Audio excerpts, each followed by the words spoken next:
All right, we still got people filtering in, but we're going to get started anyway because we've been on time in this track all day long and we're not ending that habit now. So, thank you.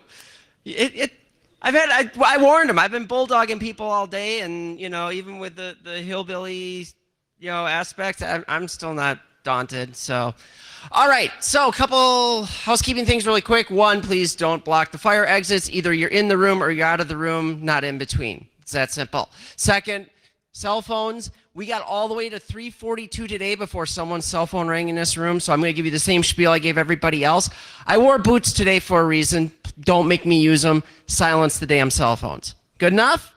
Cool. All right, so we are talking pen testing, but we are not talking your usual stories of pen testing. We are talking pen testing fails. So I'm looking forward to this. You guys made it all the way to the end of the day. The parties start right after we're done here. So I'm going to get the heck out of the way and give you guys Adam Compton.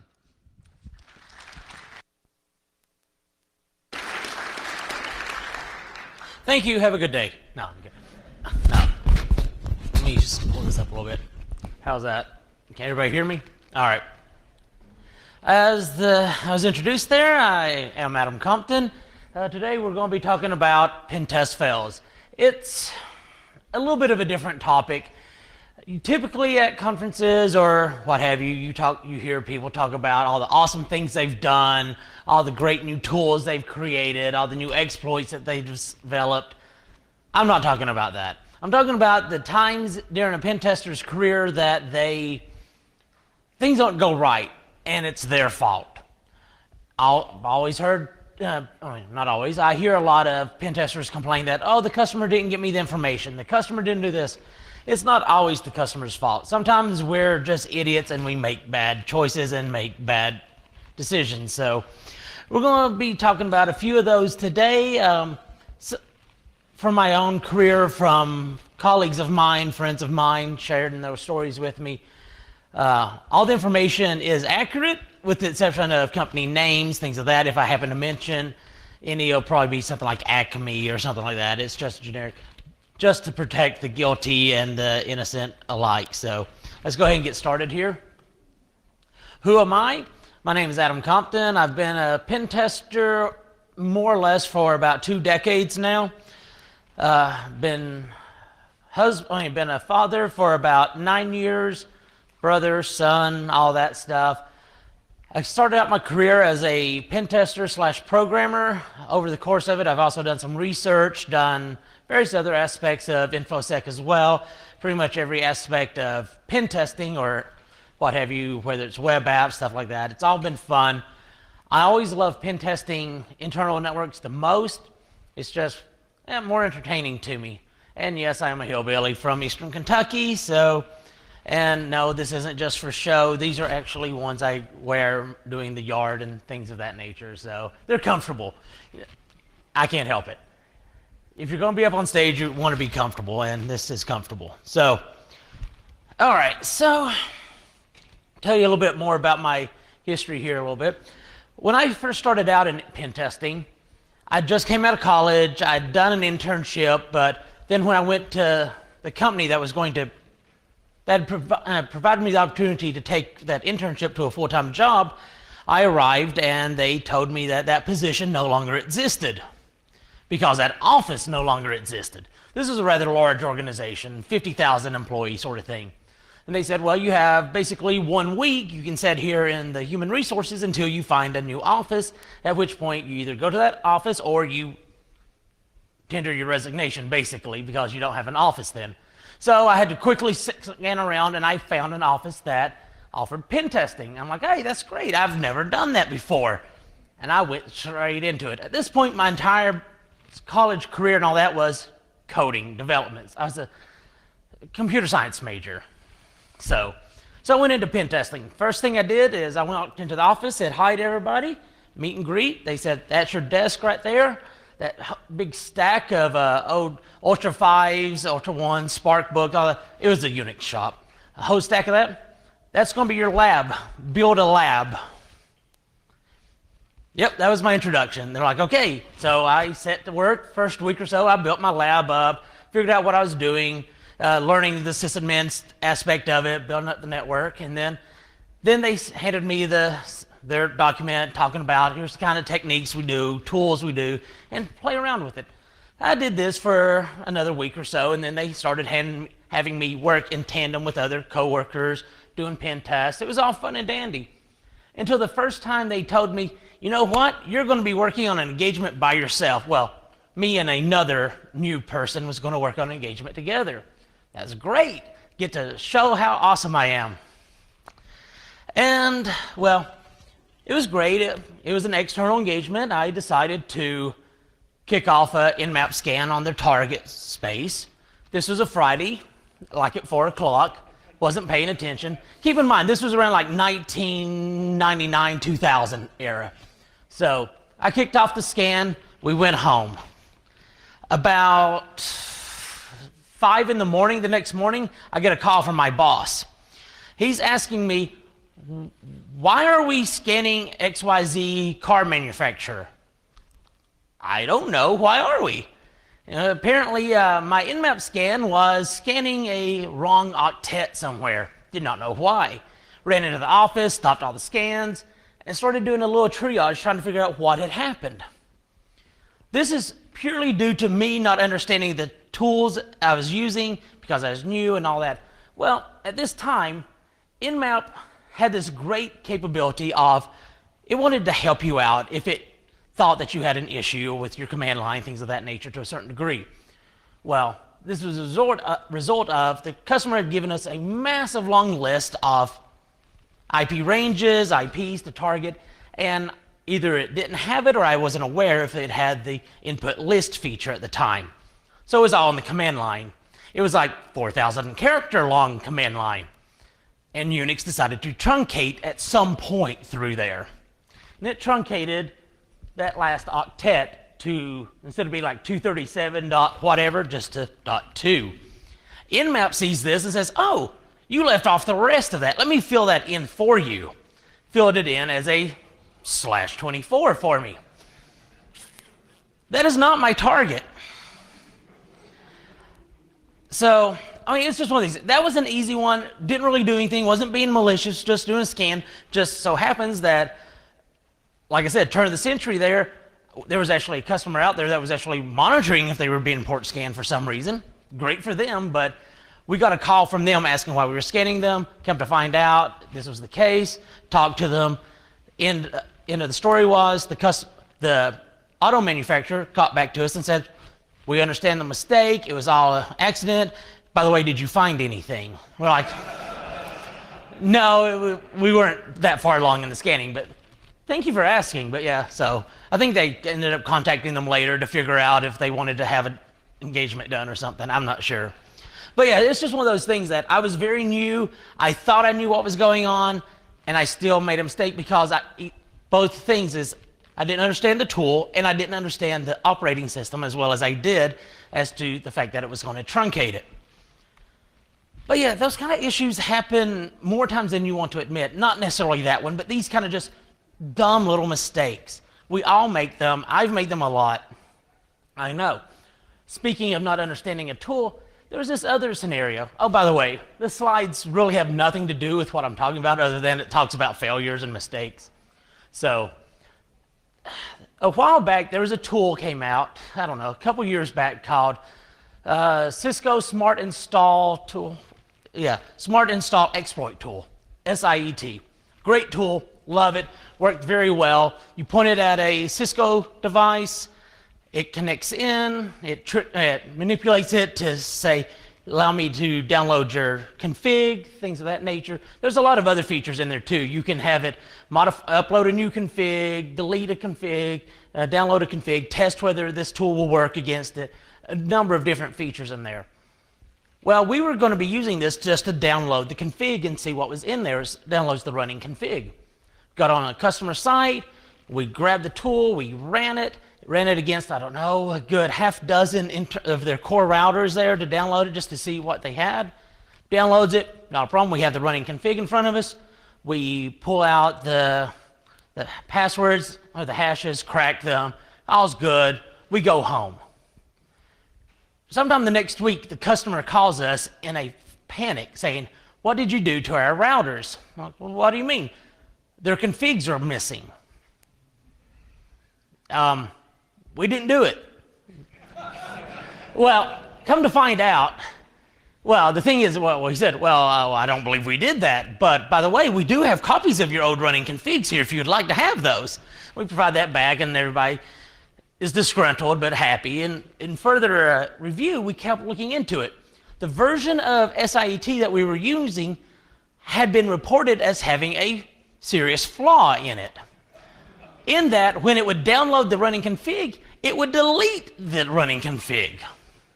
This had been reported a good couple weeks prior to that engagement on their GitHub page. We didn't go out and read that GitHub page. We did not go out and see if there was any known flaws. We didn't try to make sure that the tool we were running was safe at that point. We assumed it was. And because of that, we almost got in some rather serious trouble because of that. It's one of those things that we take for granted certain tools are going to be safe when we run them. There's always that possibility that something has changed since the last time you ran it, and now that something bad has been introduced or somebody's discovered some new flaw in it. And because of that, you should probably always go out and make sure the tools that you're running are safe. Make sure you try them out in all different scenarios in a lab, something like that. Obviously, we didn't, and I know as a general rule, not everybody does that anyway, but this is a case that it almost really bit me hard. But luckily, we did have a copy of the running config.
Oh yeah, we managed to break into a bank. I mean, break into a company, see all kind of findings, and it'd be the wrong place. So we got out, went to the right place, still broke in, not a problem. It was happy there. Handed all the information off to project managers, and I don't know if they ever actually called up that first company and got them scheduled for a pen test or not, but I'll leave that up to them. I don't remember. Similar scenario. Go into a shared facility. There's a bank on this side, a credit financial institution on the one side. There's something over on the left, and right in the middle there was some sort of engineering company, geology, engineering, all that. Well, trying to sneak in, trying to carry a box, pick a box, standard technique, walk along, act like you're carrying something. They'll open the door for you. Not paying attention.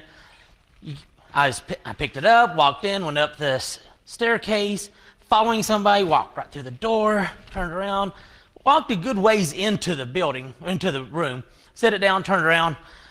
This was not a financial institution. This was the engineering office, not the customer. So there again, I just walked into the wrong place. Not a big issue. Turn, say, I'm sorry, walk back out. Next year, we had the same contract again, different consultant did the exact same thing. He's like, you won't believe what happened to me. I'm like, yeah, I did that last year. I'm like, how do we both do that same stupid thing year after year? But still, last one on the physical. I locked myself out of a building I just broke into. So spent the time scoping out a building. It's a big, complex building. We get our way in, multiple different techniques, ultimately. But right now, we came in through like a ladder, got into the building. We're in there, we're walking around. We have our bag of tricks with us. We find a little communications closet. We go in there, set our gear down, hook it up. And right beside of it, there's a door that goes out. We assume it's a smoker's door. You go out, smoke, whatever. So me and my colleague were there. We're like, all right, yeah, let's go and see what's out there. Okay. And so see if we can get back in that way. I open the door, I walk out. Then I hear a click. And there's my coworker standing beside me. Look at the door. There's no handle. Yeah, we're just shut ourselves outside of the building we just broken into, and now we don't have our gear with us. So we had to find another way back into the building, go get our gear, and continue the engagement. That was a fun one, just till the guys back in the office, but luckily for us, that particular location, we found like 6 different ways into the building without ever getting detected, including walking into their credit union, which was attached to the building, waving at the guard, walking by, opening another door, and walking right into the building. But it was the weirdest thing. Yes? So that door was not you accidentally tripping the fire alarm? No. Yeah, that would be a fun one, but no, I've never actually tripped a fire alarm before, but to my knowledge, I have not. But yes, so there's all kind of stupid things like that that have happened over the years. Let's see here. What is another fun one? This is one that happened, I don't know, many, many years ago. I was working for a company that had a tendency to sell 8-hour web app assessments. Yep, 8-hour web assessments. I don't know why they decided to sell 8-hour web app assessments, but they did. And me and actually a coworker of mine who was not doing much at the time were tasked with doing that engagement. So we're sitting there all day long, we're hacking away, and we find what we think to be blind remote code execution. So we're trying it. We're pretty sure this is executing, because you could do like this, like sleep commands, stuff like that, or you could do things that take time on the back end, and it would take the appropriate amount of time, but we couldn't ever figure out how to get data back out of there. Nothing was coming back to the screen. We couldn't tunnel command back out. We'd been working on this all day long. We had a very short break, a lunch break, vending machine. It was getting up to like 6 o'clock in the evening. We're both tired. And we're sitting there scratching our head like, how in the world can we get in here? We had working external interface going in where we could issue commands, but we couldn't see any of the results. We're pretty sure we were executing commands. He's like, so in walks the intern. Yeah, keep in mind, me and the other guys, both seniors here, in walks the intern. He's like, oh, what's going on, guys? And we tell him the scenario. We're both tired. We're both upset. all this, cranky. And he's like, well, is it a Windows box? Yeah, we're pretty sure it's a Windows box on the back end. He goes, well, you know, if you enable the Windows firewall, it has great logging and tells you why it's blocking certain things or if it's actually getting to it. We're like, all right, issue command, start Windows firewall. No commands work anymore. We pack up, we go home, tell them they're fine. No. I mean, it's one of those things that we were tired. We didn't give it a second thought. And just another lesson learned. If you have a remote access from a Windows box, don't enable the firewall. It should have been enabled to begin with, mind you, but still, it's just one of those things. We were tired. At that point, as soon as we hit the enter key, we're like, yeah, we just effed up, didn't we? Yep. Let's double check and see if we can still do anything. Nope. All right. Well, that's it. Let's go home. It's fun, dumb stuff. What's that? You paid for fixing the problem? No.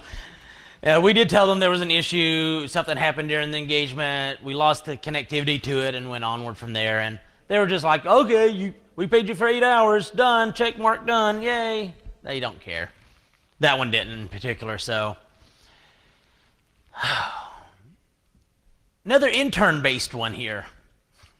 We're doing a social engineering exercise. Customer gave us 2 lists of names, like here's 100 names, here's 100 names. We want you to do 2 different exercises against them. Go and see what you can do. Phishing exercise, remote shell, whatever you want to do out of it. So we're going to do phishing exercise. I was too busy to be worried about it, honestly, so I'm like, hey, Mr. Intern, you've been doing a few social engineering phishing exercises, haven't you? Yeah? All right, fine. Here, how about you go set this up for me? Okay. So went off and did it. I'm writing a report or something, not paying attention. He comes back to me, hey, it's all set up, we're ready to go. I'm like, all right, let's go. Look, okay. Send. Waiting. A few minutes go by, no hits, nothing coming back on the logs. A few minutes later, we see like 1 hit come back, not much. We wait a couple hours, we see like 3 hits come back. We're like, that is not right. We should see a lot more than that. What's going on?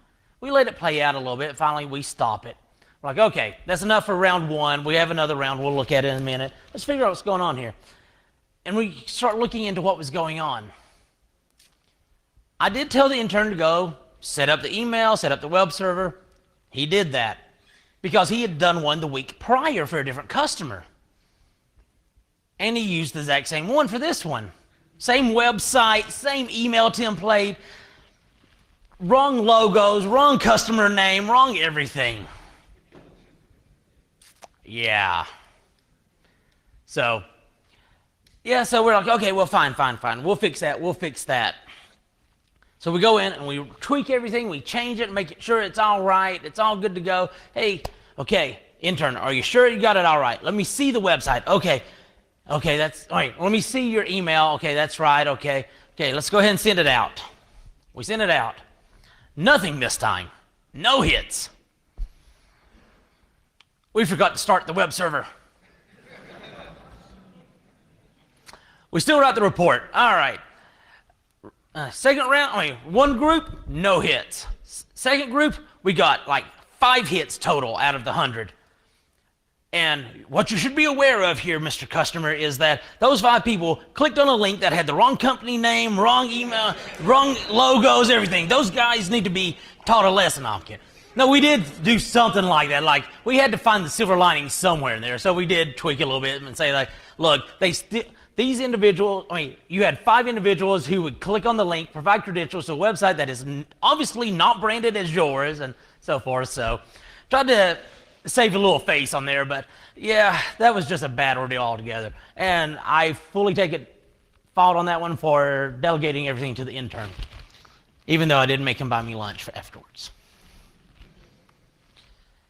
Oh, yeah, this was a fun one. So, external assessments, doing external scans, come across some web apps. This is supposed to have been for, I don't know, medical firm, legal firm, something like that. Can't remember offhand. So we're doing external scan. We find some web cameras, IP-based cameras. All right. Do a little searching. Oh, this is default creds. Let's try it. Hey, look, we get in. We're sitting here. We'd been hacking away at the external computers for a while, and we're not long, maybe an hour or so. We're going after it, We get up the web cameras. We get into them. We start panning them around, looking at them. That looks like a cafeteria. Okay. That looks like some sort of classroom. Okay. That looks like a playground. This is a school. Let's check the IPs again. No, that's what the customer gave us. Let's do who is on it, something like that. Yeah, no, that belongs to some school district. Hey, Mr. Customer, what's going on here? Oh, we left off the 1 on that IP range there. Thank you. You can blame the customer on that if you wish, or you can blame us for not validating the IP ranges they gave us. If you're doing an external, 1, double check that the IPs that you're entering into your command are accurate. 2, do a simple who is, something like that. Make sure it makes sense. Load up the web page that, if there's a web page on one, load it up. Make sure it looks like your customer before you accidentally hack somebody that doesn't want to be hacked. Now, for a case of web cameras with somebody who wanted to be hacked, but we did something wrong with it. So, this was a university, a large school. External, find a web camera, just through the port scans, all that. Version, default credentials, log in. It's looking at some parking lot, something like that, out the window. We notice it has pan and tilt options and zoom. We start panning around. So you pan it to the left. Hey, look, there's a whiteboard, and it zooms back to home. We're like, that's kind of weird. We pan it across and look down. Oh, look, there's a desk, and it goes back to home. We do this several times trying to figure out what's going on. Because every time we pan it away, it goes right back to where it was. So we look it up, we do Google or whatever, look it up. Does this have like an auto home feature that we're not aware of? No, it doesn't have that. So we wait a little while, wait until like lunchtime. We're eating our lunch there and we try it, we pan over. This time it doesn't auto home, but we see a whiteboard there. We zoom in, we see what looks like passwords and IP addresses and email addresses and all kind of network diagrams, all kind of awesome stuff. We go down to the desk, same sort of stuff, letterheads and sensitive information. Then finally it pans back home and then there's somebody looking in it. We're like, disconnect. We call up the point of contact later and we're like, hey, yeah, we found this web camera and it was doing this. He goes, oh yeah, I know the one you're talking about. That's the one that has a live feed to our website, to our front page of our website showing the weather on campus. Whose office is that in? Oh, that's our head of IT. Do you think head of IT has sensitive information on his whiteboard and his desk? Yeah? Oh, you might want to change those passwords. Sorry. So, if you see a web camera on the internet, odds are it's probably got a live feed to somewhere. And if that live feed is to somewhere that a lot of people see on a homepage of some website, you probably don't want to be showing sensitive information across that web feed. Just saying. Just kind of one of those funny things. Hey, they were happy that we found it and that it was in his room, so I think they ended up moving that camera somewhere else ultimately, but yeah. Oh, by the way, the auto home he was sitting in the office, and every time he saw me, he's like, what's going on? Just moving it back. So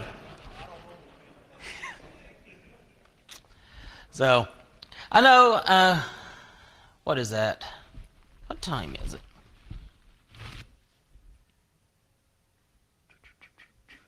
So I'm gonna go ahead and go through these last few, and then I'll open it up for just back and forth dialogue. I got plenty of other stories. These are just the ones I'd queued up for the talk.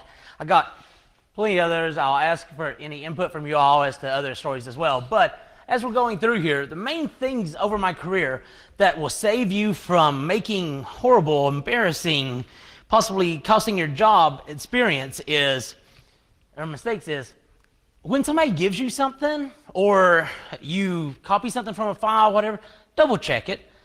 Do a in-head checksum sort of thing, like, does that IP copy over here? Did I drop off a digit off of it when I copied it over?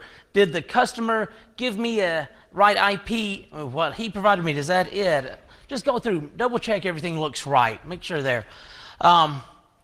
and it's just a general rule for life, I guess, is if something doesn't feel right, it probably isn't. It's probably, in real life, it's probably a scam.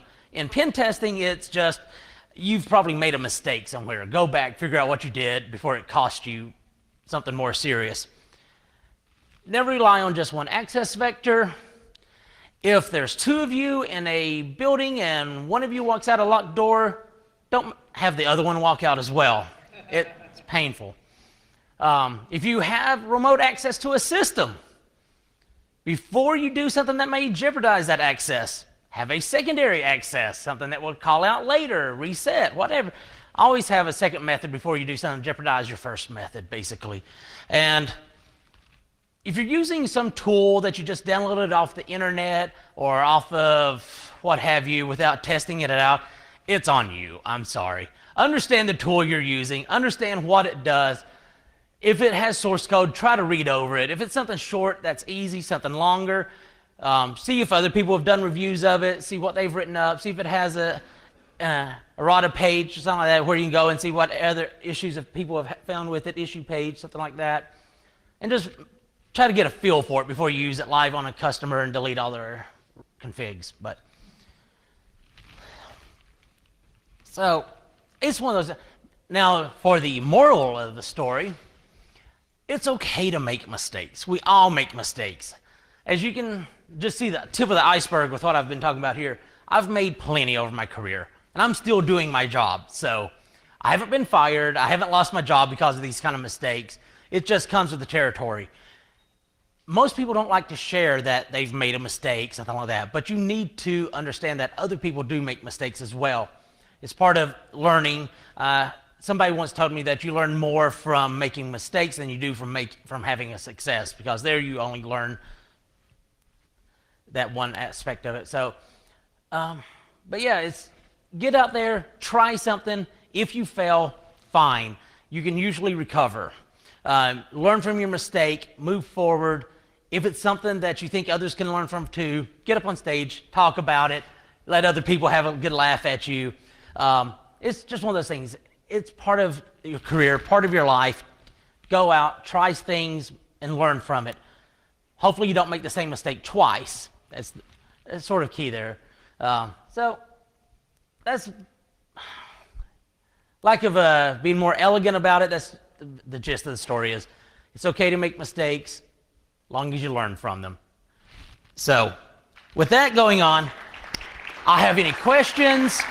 I'm open for additional stories if people have requests for certain stories. So yeah, somebody over there.